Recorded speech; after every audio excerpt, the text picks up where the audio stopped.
Hello and welcome back to another Vanna's collaboration.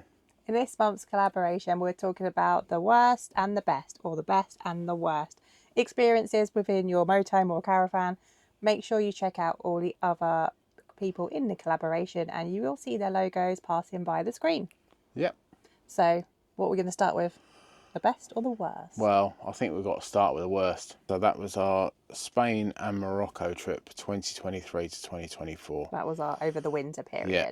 So we were all prepared to go to Morocco, well, Spain and Morocco. The reason for going to Morocco was to extend our Schengen days from the 90 days because Morocco is out of the EU.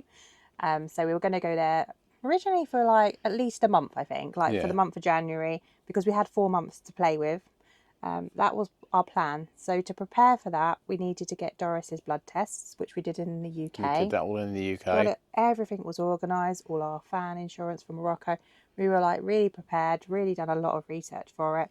But then it was about mid-December, the rumours started. All the rumours started. It might have been a bit earlier than that. It was around about November sort of time. All the rumours started that Spain wasn't accepting any of the rabies titer tests that were done in the UK. They had to be done in the EU at an EU approved lab. However, her test was done at an EU approved lab because all it said in the legislation was that the titer test had to be done in an EU approved lab. But now they were deciding that it also had to be done in the EU as well. Well, obviously the test was done in the EU, but the vet surgery had to also be in the EU as well. So they completely changed the goalposts and really changed the legislation. Yeah. So we had to go and get a titer test. So we found a vet, went to the vets. But anyway, things started going wrong from there on. So the blood test was sent to Portugal, to the lab, and the first test was failed because the rabies infection died. So what they had to do is they had to recreate the like the cells of the rabies for the blood to go into it to see if the Doris's blood would kill it. Yeah. Which then meant longer. So we were waiting and waiting and waiting. So in the end, and then there was holidays getting in the way and all sorts. Christmas period and Kings. And something that should have taken maximum of 10 working days. 10 working days took about 3 weeks. It was taking weeks. Yeah, it was so stressful because we didn't know if we were going to ever get out to Morocco. No. And obviously we needed to because we were in Europe and our ferry back was like 4 months later, so we needed to make sure we had them days out of the EU. Yeah. But it was so stressful. So stressful. So we were hanging around all around the Malaga area and sort of thing and dotting around. Just trying to kill time. So we headed up into the mountains and then things took a dramatic change. Well, we did have one of our best moments there, though, actually. We found this beautiful wild camp spot. Oh, it's fantastic. It was only us there. It was in a little tiny village. Even though we were stressed out calling the vets and the lab, it was really peaceful. And we actually sat there and went, should we stay another night? And we were like, no, let's move on. And that was probably the bad move. Yeah. Because when we moved on, it had been raining. And the ground was wet. The ground was a little bit wet. So we were heading back towards the main road from the mountains, and this car came round the corner. On the first mountain road. Literally, we were literally a stone's throw from the main road, and this car came round the corner and went whack right into the side of the motorhome. And that was a horrible noise. That was a horrible noise, yeah. And pretty scary. Pretty scary. Long story short, we had to wait for the police. Police turned up. Then we managed to get to a campsite, patched it all up, and then had to wait until get back to the UK to get it all sorted.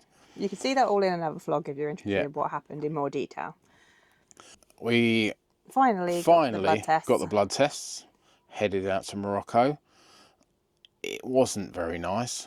The ferry was grim. Everything was just grim. Everything was just very dirty. And was a very big culture shock. And then the first problem we had was the wild dogs.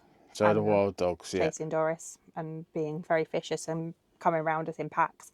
And that was extremely scary. And we then didn't want to take Doris out of the campsite areas, did we? No. So in Morocco, there is wild dogs, wild cats. 2.5 million stray dogs in Morocco. However, the Moroccan authorities are trying to sort it all out. But They don't it's a have proper dogs nightmare. as pets in Morocco. Dogs are wild dogs, and they all live in packs, and they're everywhere on the streets, and they all are out. You know, they're looking for food, and they don't like pet dogs. No. So Especially girls. yeah. So yeah, so that was We very didn't have a scary. very scary. We had a bit of a scary time there. So we left this area, then we headed to Marrakesh. We got into Marrakesh. We had a stroll around the big Jumeirah Al Fanar, which is the big markets and what have you. Yeah, it's fabulous, great culture and everything.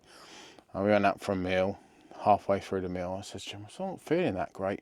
We had the lovely meal, got back to the campsite. Next morning, nah, I wasn't feeling at all well. Did a test, COVID test, got COVID. So I wasn't feeling too bad that day, but wasn't feeling 100%. And then the next day I got COVID, and we've never been so ill in our lives. We had high fevers, hallucinating. We just couldn't move. Luckily, our neighbours were really good. They gave us paracetamol. They looked after Doris a little bit for us. We were so ill, and if we didn't have them giving us the paracetamol because we started to run out, yeah, we would have literally, our fevers were out of control. So that was really plus it was scary. boiling hot as well. It was 35 degrees during the day, and it was And there was so no hot. air. It's There was like a no dusty, air. sandy It's dusty, air. sandy air. And you couldn't breathe. You were walking around just when you started to feel a bit better, like just trying to breathe. So that was so scary. Being so ill in a foreign country was really worrying. But we were really lucky though that we did have a really good community around us. We had like a little English corner, Yeah. and everyone was really friendly and really helped us out. Yeah. But finally, when we started to feel a bit better, all we needed to do was get out and try and get back. We wanted to go back to Spain, back to the kind of cleaner climate and away from the dusty, sandy air, and just try and make ourselves feel better. So we got ourselves ready. We went to leave the campsite. We were going to head towards the coast so we get a bit more air there and everything. Got to the motorhome service point, couldn't get the van in gear. And long story short, the clutch had gone.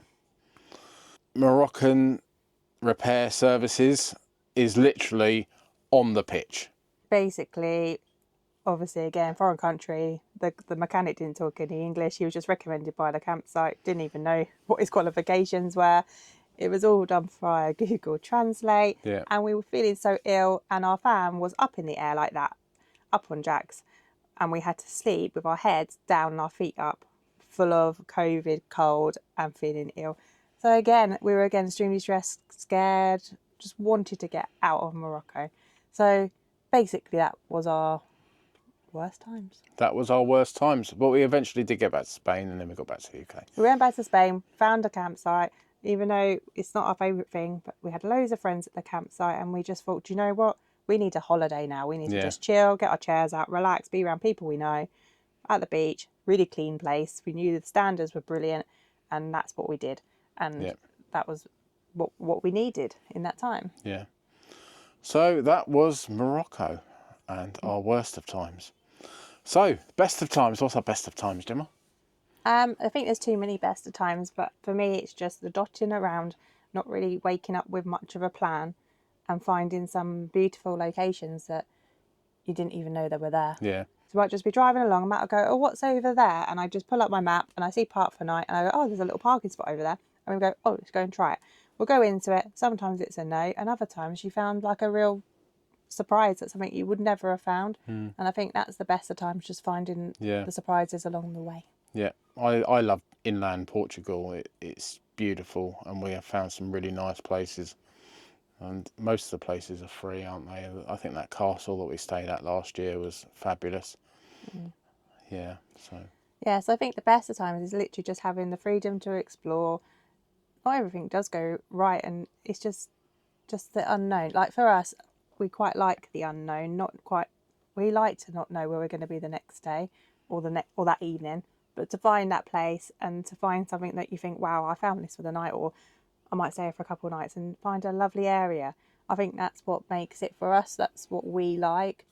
And I think that's when we have the best of times. Yeah. Well, thanks for watching. Make sure you like and subscribe and hit that notification bell, and we will catch you on the next one. Bye See you for now. later.